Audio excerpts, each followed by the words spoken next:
तो अब इंतजार वित्त मंत्री के बजट भाषण का हो रहा है, ये देखने और समझने के लिए कि अंतरिम बजट में क्या कुछ ऐलान करते हैं। क्या इसको पूर्ण बजट के तौर पर देखा जाए या अधिकतम 3 महीने के लिए ही सिर्फ योजनाओं के लिए बजटीय आवंटन का प्रावधान करेंगे वित्त मंत्री पीयूष गोयल। लेकिन इस वक्त की बड़ी खबर संसद भवन से ही आ रही है, जहां पर बजट की कॉपी पहुंच चुकी हैं और अब से कुछ देर में लगभग आधे घंटे के अंदर कैबिनेट की बैठक की शुरुआत होगी और कैबिनेट में बजट पर मोहर लगने के बाद ठीक 11 बजे लोकसभा में वित्त मंत्री पीयूष गोयल बजट भाषण पढ़ेंगे अपना और बताएंगे कि किस तरीके से बीते 4.5 सालों में मौजूदा सरकार ने काम किया है आर्थिक लिहाज से और आने वाले दिनों के लिए मौजूदा सरकार का क्या कुछ एजेंडा है। लेकिन इस बीच संसदीय कार्य मंत्री नरेंद्र तोमर क्या कुछ कह रहे हैं, दिखाते हैं आपको।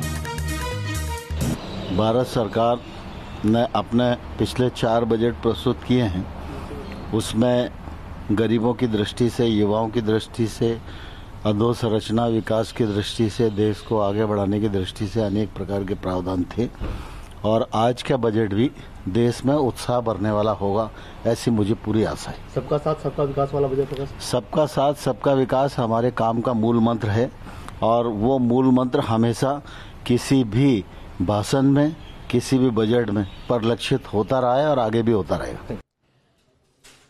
तो सबका साथ सबका विकास की झलक इस बार के बजट भाषण में भी दिखेगी, ऐसा कह रहे हैं केंद्रीय मंत्री नरेंद्र तोमर। लेकिन अमिताभ कुड्डू जी, एक चीज मैं आपसे समझना चाहूंगा, इस बात का जिक्र इस बार के बजट से पहले बहुत ज्यादा हो रहा है कि किसानों के लिए कुछ बड़ा ऐलान हो सकता है, या तो कर्ज माफी का ऐलान हो सकता है या कैसे किसानों के खाते में एक निश्चित रकम तेलंगाना के फॉर्मूले की तरह जाए, इसका कुछ ऐलान हो सकता है। क्या वाकई ऐसी संभावना नजर आती है?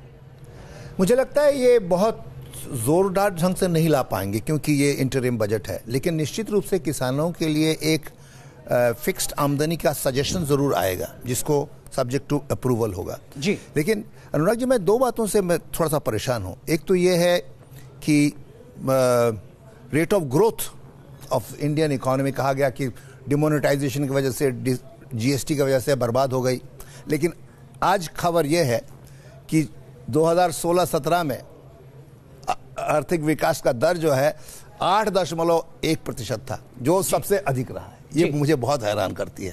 पहले ये था 7.1 था, अभी 8.2 हो। ठीक है।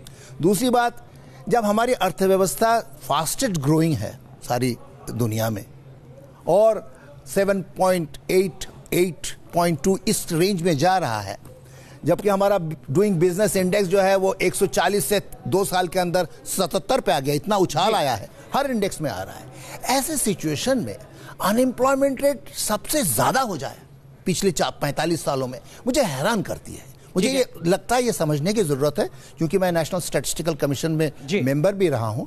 एक पीरियोडिक लेबर फोर्स सर्वे का ये आंकड़े आए हैं अभी, और जनरली जो पहले आते थे वो एनुअल सर्वे होते थे। मुझे लगता है इस पर सोचने की जरूरत है कि ये कॉन्ट्रडिक्शन कैसे हम रिजॉल्व करें। ठीक है, लेकिन प्रोफेसर अखिल स्वामी, जो बात यहाँ पर प्रोफेसर कुंडू बता रहे हैं उसके पीछे की एक वजह क्या ये तो नहीं है कि संसाधनों का बड़ा हिस्सा चुनिंदा लोगों के खाते में जा रहा है और जिसके चलते आपकी इकोनॉमी तो बढ़ रही है, पर कैपिटा इनकम भी बढ़ रही है, लेकिन जो बेरोजगारी की समस्या है वो लगातार जस की तसे या कहिए और ज्यादा बढ़ती जा रही है?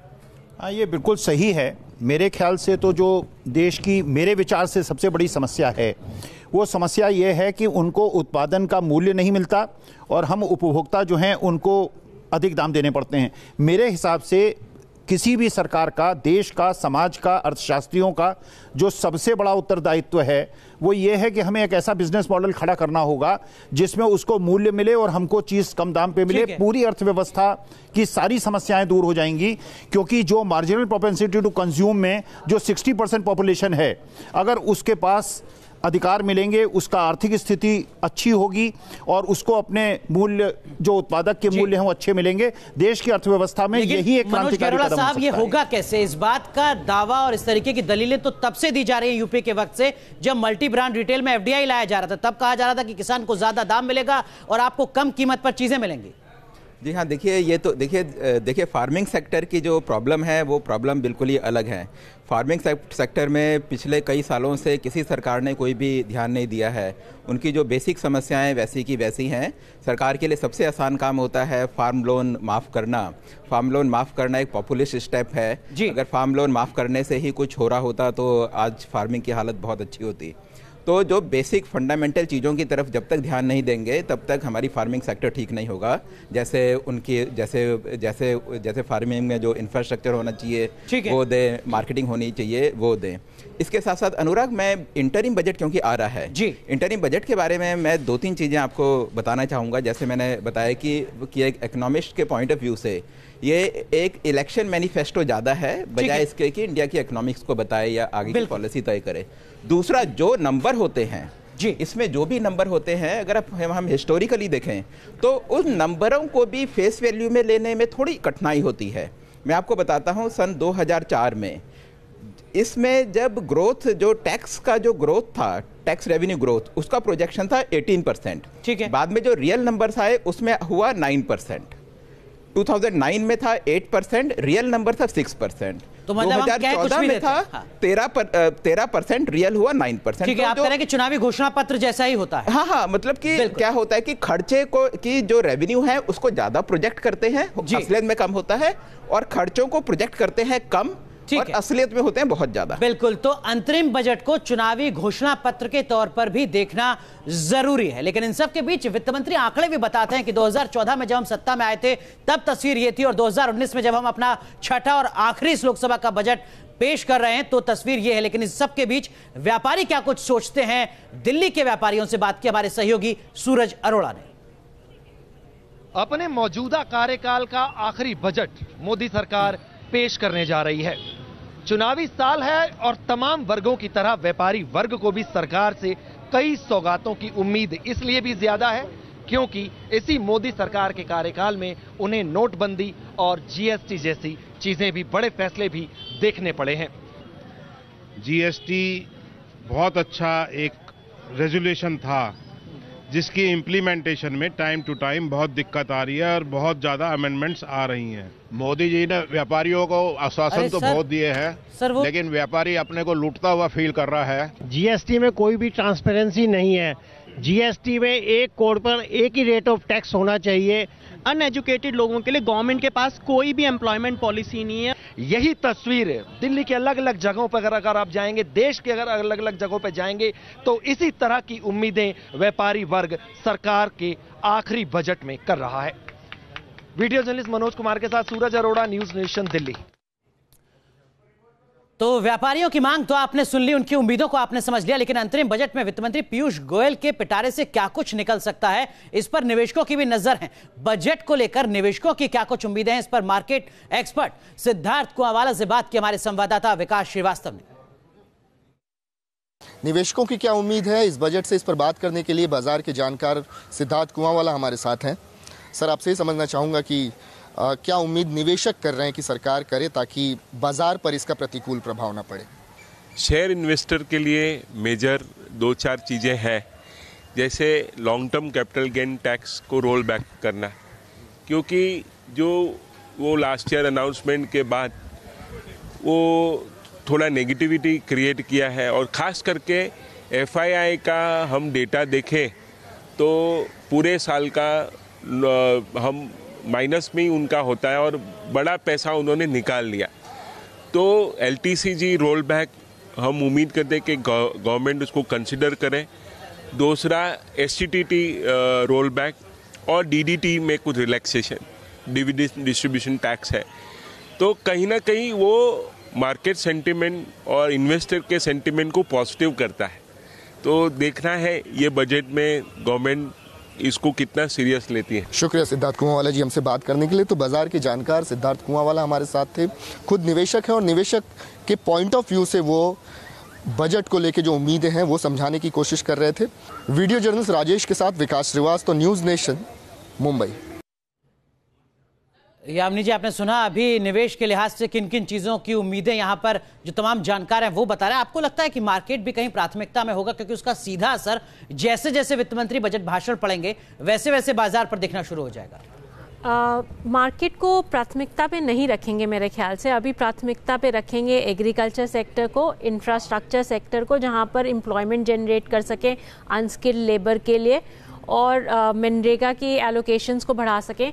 यूथ को रखेंगे प्राथमिकता के ऊपर, जहाँ पर कोशिश की जाए चाहे वो हायर एजुकेशन में और सीट्स बढ़ाने की या और इंस्टीट्यूशंस क्रिएट करने की, या एमएसएमई को जो है, जो अभी टैक्स रेट को कम किया था 25% पे, ज़्यादातर 90% एमएसएमईज़ को ले आए थे, वैसे ही और कॉर्पोरेट्स के लिए रैशनलाइजेशन किया जाए टैक्सेस का।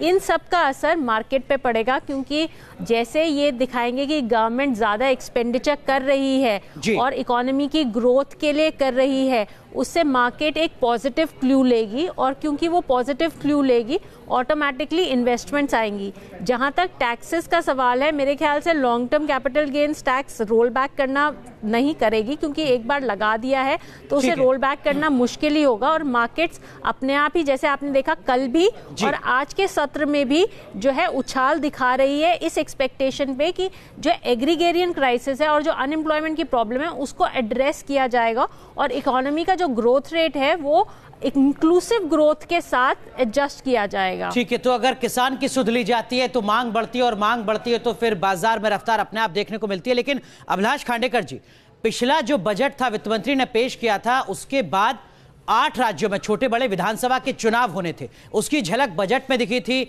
लगभग 37 लाख घरों के लिए मदद देने का ऐलान किया गया था, 50 करोड़ लोगों को 5 लाख के हेल्थ इंश्योरेंस का ऐलान किया गया था, जो बाद में शुरू भी हुआ आयुष्मान के तौर पर। यहां तो 2019 का लोकसभा चुनाव है, चुनौती कहीं ज्यादा और उम्मीदें भी।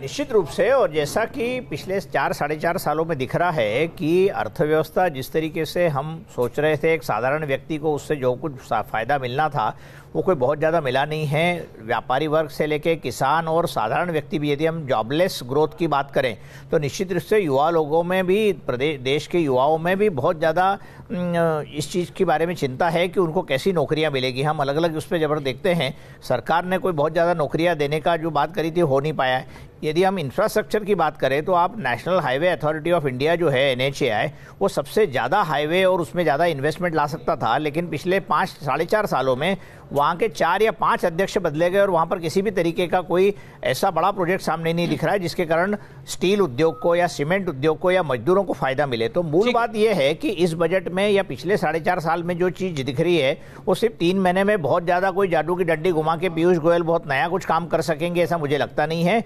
ये ऑप्टिक्स का खेल है, और ये चुनाव को सामने रख के, क्योंकि मार्च के आसपास यदि चुनाव की डेट सीधी अनाउंस हो जाती है तो 1.5 महीने में कोई भी अर्थशास्त्री कितने भी समाज को भला करना चाहे तो कितना कर सकता है। तो मुझे नहीं लगता है कि बहुत ज़्यादा इसमें हमें अपेक्षाएं बहुत रखना चाहिए, क्योंकि डायरेक्ट टैक्सेस में कोई बदलाव होने की संभावना नहीं है। लेकिन किसानों की जो आय को दुगुना करने की जो मोदी जी ने बात कही थी लगातार, उसके मद्देनजर कुछ ना कुछ इसमें बजट में परिलक्षित होना चाहिए। ठीक है, हालांकि वो तो 2022 तक होनी है पूरी, लेकिन इन सब के बीच वित्त मंत्री निश्चित समय के लिए ही सही, तय समय के लिए ही सही, विजन किस तरीके का दिखाते हैं, और ये छठा बजट होगा, अंतरिम बजट। इस मौके पर समझना यह भी दिलचस्प है कि 2014 से लेकर अब तक किस तरीके की आर्थिक नीतियों को आगे बढ़ाया है मौजूदा सरकार ने, और उसके नतीजे किस तरीके के दिखते हैं जमीन पर।